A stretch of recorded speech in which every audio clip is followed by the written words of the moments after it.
सभी YouTube family का मेरे चैनल में स्वागत है। आप सभी को राधे राधे। आप सभी लोगों के लिए बहुत सुंदर कहानी लाई हूँ।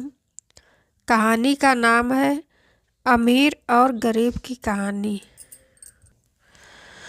बहुत समय पहले की बात है। एक छोटे से गांव में दो मित्र रहते थे, राजा और रघु।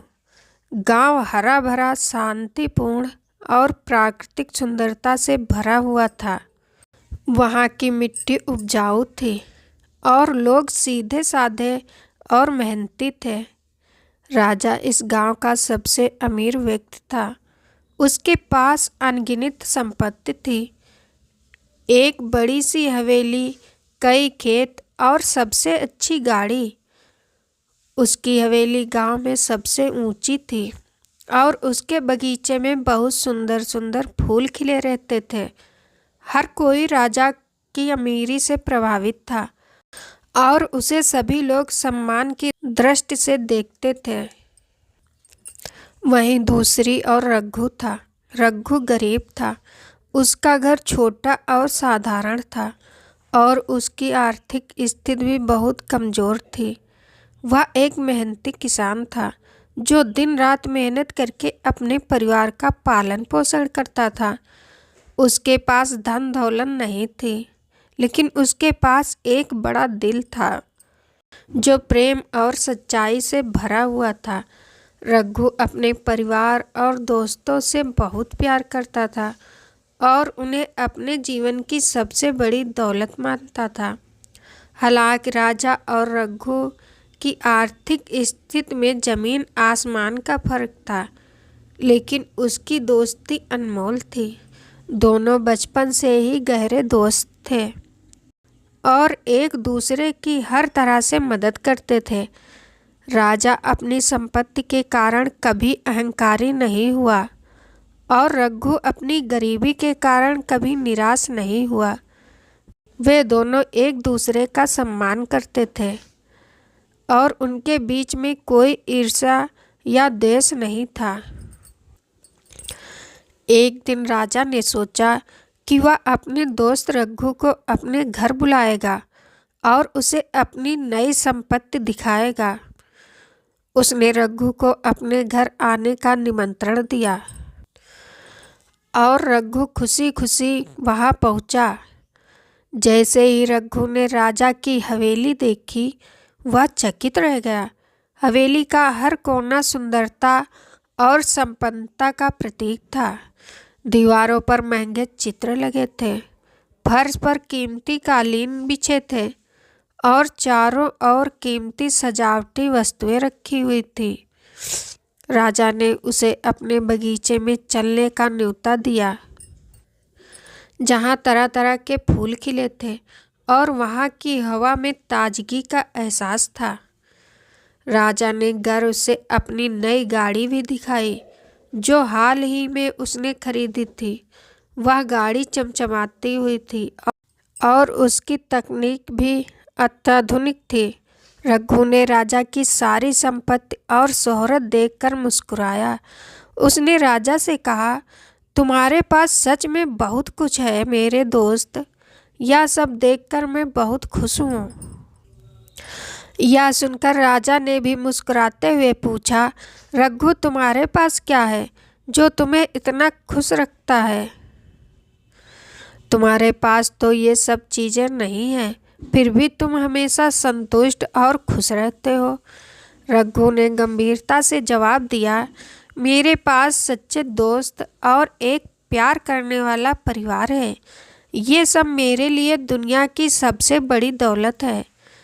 इनकी बदौलत मैं खुश और संतुष्ट रहता हूँ।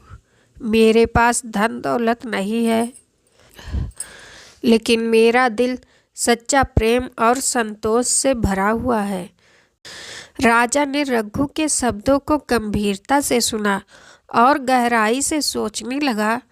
उसने सोचा कि उसके पास धन तो बहुत है, लेकिन फिर भी वह खुश क्यों नहीं है? क्यों उसे हमेशा कुछ और पाने की लालसा रहती है? क्योंकि वह कभी संतुष्ट महसूस ही नहीं करता है। ये सवाल उसके मन में गूंजने लगे और उसने महसूस किया कि सच्ची खुशी संपत्ति में नहीं बल्कि सच्चे रिश्ते और प्यार में होती है। राजा ने उस दिन रघु से एक महत्वपूर्ण शिक्षा ली। उसने सोचा कि अब से वह अपनी संपत्ति के पीछे भागने के बजाय अपने रिश्ते को महत्व देगा। उसने महसूस किया कि सच्ची दौलत वह होती है जो दिल से जुड़ी होती है, ना कि वह जो पैसों से खरीदी जाती है। गांव में एक दिन अचानक मौसम बिगड़ने लगा। बादल घिर आए और तेज बारिश शुरू हो गई। पहले तो लोगों ने इसे सामान्य बारिश समझा, लेकिन जल्द ही स्थिति भयानक हो गई। गांव में बाढ़ आ गई जिसने सब कुछ तहस नहस कर दिया। नदी का पानी गांव के हर कोने में फैलने लगा और लोग डर के मारे अपना घर छोड़कर सुरक्षित जगहों की ओर भागने लगे। राजा तो अपने घर में आराम से बैठा हुआ था। अचानक अपने नौकरों की चीख पुकार सुनकर बाहर आया। उसने देखा कि उसकी हवेली का निचला हिस्सा पानी में डूब चुका था। उसके कीमती सामान, गाड़ियाँ और बगीचे सभी पानी में बह गए। हवेली की दीवारें कमज़ोर हो गईं और एक एक कर टूटने लगीं। राजा का दिल डूबने लगा। उसने सोचा था कि उसकी संपत्ति उसे हर स्थिति में सुरक्षित रखेगी, लेकिन अब वह सब कुछ खो चुका था। उधर रघु का घर भी इस आपदा से बच नहीं पाया। उसका छोटा सा घर पूरी तरह से पानी में बह गया और वह भी उसका परिवार असहाय हो गया। फिर भी रघु ने अपनी हिम्मत नहीं हारी, हिम्मत बनाए रखी। वह जानता था कि उसे इस मुश्किल घड़ी में हार मानने के बजाय अपने दोस्तों और परिवार की मदद करनी होगी। जब रघु ने सुना कि राजा की हवेली भी बाढ़ में डूब गई है, तो वह तुरंत राजा के पास गया। उसने देखा कि राजा अपनी टूट चुकी हवेली के मलबे के पास बैठा हुआ है और उसकी आंखों में आंसू हैं। राजा ने अपना सिर उठाया और रघु को देखा। रघु ने राजा के पास पहुंचकर कहा, दोस्त, इस कठिन समय में हम एक दूसरे का साथ कभी नहीं छोड़ सकते। चलो मेरे साथ आओ। मेरे पास अब बहुत कुछ नहीं है, लेकिन जो भी है हम मिलकर बांट लेंगे। राजा ने पहले संकोच किया, लेकिन फिर रघु के प्यार और सच्चाई को देखकर उसने उसका हाथ थाम लिया। रघु ने राजा को अपने साथ लेकर एक सुरक्षित स्थान पर चलने का निर्णय लिया, जहां वे लोग तब तक रह सकते थे जब तक बाढ़ का पानी कम नहीं हो जाता। रघु और राजा ने मिलकर गांव के अन्य लोगों की मदद की। वे सभी मिलकर एक सुरक्षित जगह पर शरण लिए हुए थे। बाढ़ के बाद गांव में काफ़ी नुकसान हुआ, लेकिन रघु और राजा ने अपनी दोस्ती और सहयोग से न केवल एक दूसरे की मदद की, बल्कि गांव के अन्य लोगों को भी इस संकट से उबरने में सहायता की। बाढ़ के कुछ दिनों बाद पानी कम होने लगा और गांव के लोग धीरे धीरे अपने घरों की ओर लौटने लगे।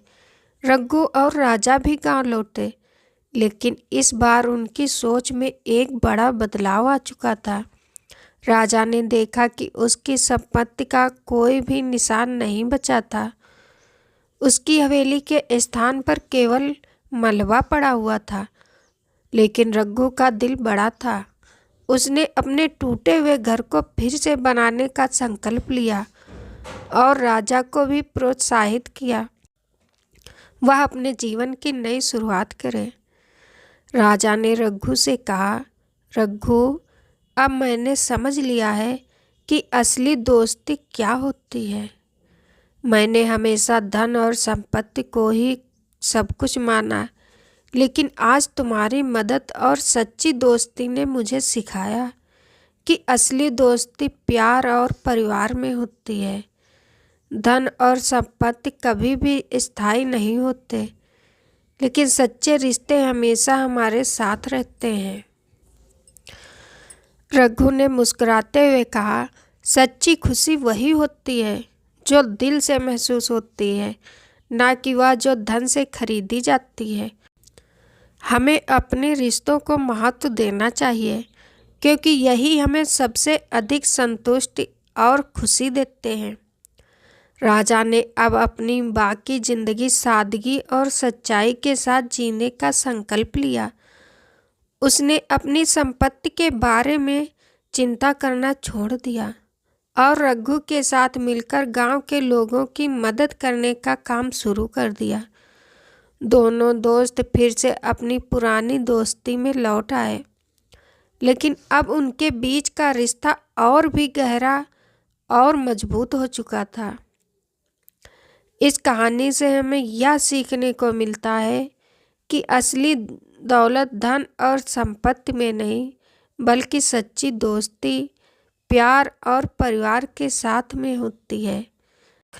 संकट के समय में सच्चे रिश्ते ही हमारा साथी बनते हैं। खुशी और संतोष बाहरी चीज़ों से नहीं, बल्कि दिल से जुड़ी होती है। और यह भी कहना ज़रूरी है कि सच्चा दोस्त वही होता है जो सुख में और दुख में भी खड़ा हो, हमारा साथ दे। प्यारे दोस्तों, कहानी सुनने के लिए आप सभी लोगों को धन्यवाद। अगर पसंद आई हो तो प्लीज़ कमेंट, लाइक, शेयर ज़रूर करें। धन्यवाद।